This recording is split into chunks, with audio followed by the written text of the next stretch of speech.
On our last video, we kicked off our 90-day health grid and focusing on the body as my primary asset.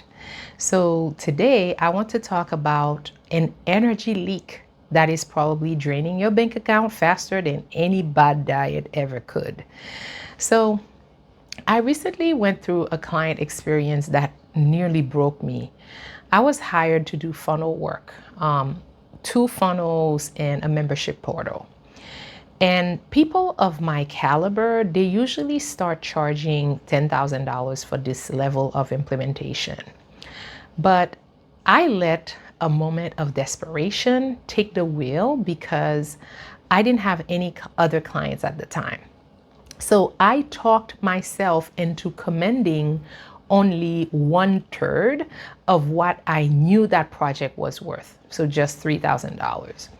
So my intuition at the time was screaming, no, no, don't do it.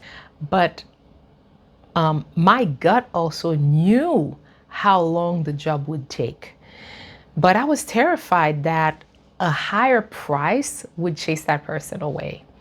And I didn't realize then that a low price doesn't attract easy client. It only attracts a nightmare. So what was supposed to be a 90-day project turned into a 5-month drag. And because I had charged so little, I ended up working for free for, I wouldn't even say for at least 2 months. I would say for 4 months, because what I charged was what I was supposed to charge for 1 month. So I stayed because I gave my word. And I thought that if I just kept working, the client would eventually realize the quality of my work and think, oh my God, I should have paid more. That is not what happened. Instead, the person became incredibly demanding. And there was massive scope creep. They were questioning even every move that I made, going, on the back end to change my work and, demanding new templates, demanding that I pivot without any notice. So I was dealing with ghosted promises and late partial scraps of content. My energy tank wasn't just low. My energy tank was completely drained, So which lead me to talk about mistake number one and mistake number two that I made with this project. So the first big mistake I made, it was skipping the strategy session. So I usually require that we do a strategy session first, because most people, they have ideas. They don't have a strategy. So they bring a wish list from their coach, their business coach, but they don't have an implementation plan. So I took this client's word for it that she had a strategy. And that was a total miscalculation on my part. And the second mistake was allowing my boundaries to be trampled, because I specifically outlined the communication tools that I use in my contract. But the client ignored every single one of them. I never brought myself to reinforce those boundaries either. I never brought myself to reinforce those boundaries either, or to remind her that, hey, you signed a contract and this is what's in it. So I just let the tug of war happen. And this is something that cost me my peace. And in a way, thinking about it now, I felt a little bit of resentment. And so there was also mistake number three.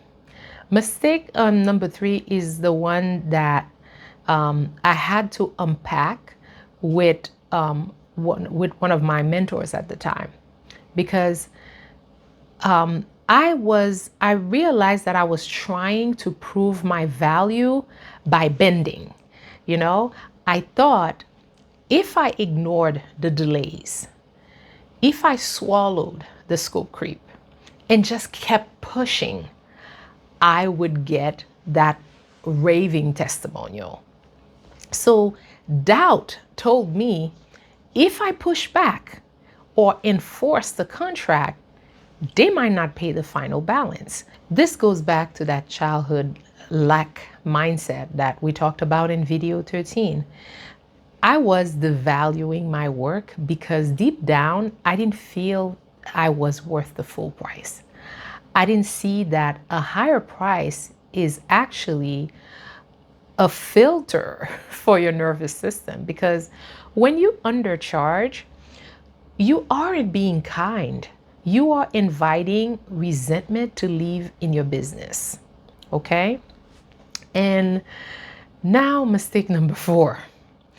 The fourth mistake was allowing the project to be dictated by the client's lack of readiness.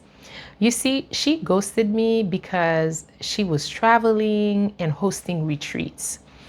And I was sitting there ready to work while she was off in some other part of the world, not creating the content that I needed to finish her job. Right?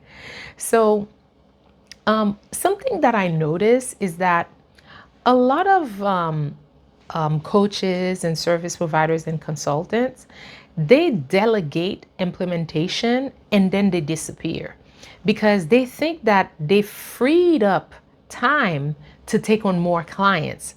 They don't realize that implementation still requires their participation. So right then and there, this was a recipe for disaster because she was overwhelmed by her retreats and I was overwhelmed by her delays. So if the content isn't ready, the project shouldn't have started, right? But like I said, this was my mistake that came from, I guess, this fear that, hey, I needed the money. I needed the money, so I needed the money, I needed the testimonial. So this was a decision that came from a place of fear. So by the time that I finally drew the line, 5 months of my life were gone. So I learned the hard way that you cannot buy appreciation by lowering your price. Oh my goodness. Let me say that again. You cannot buy appreciation by lowering your price.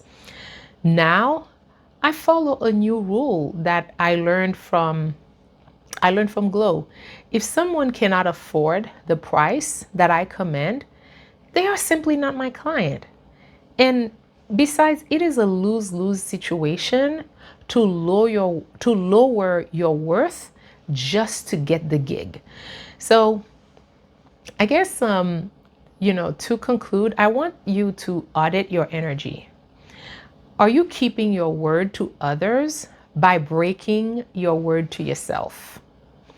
So I'd invite you to comment the mistakes, if you've been there, that you've made to, lower your price or to keep your client because you have a fear, the fear that you need your money, so you need the money, or, hey, eventually they'll see your worth.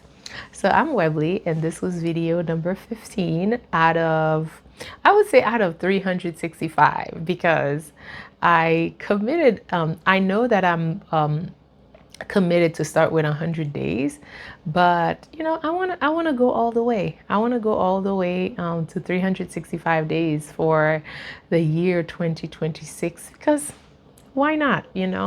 Let's do something different. So this was day 16. No, 16 or 15. No, this was day 15. This was day 15, and I will see you tomorrow for day 16.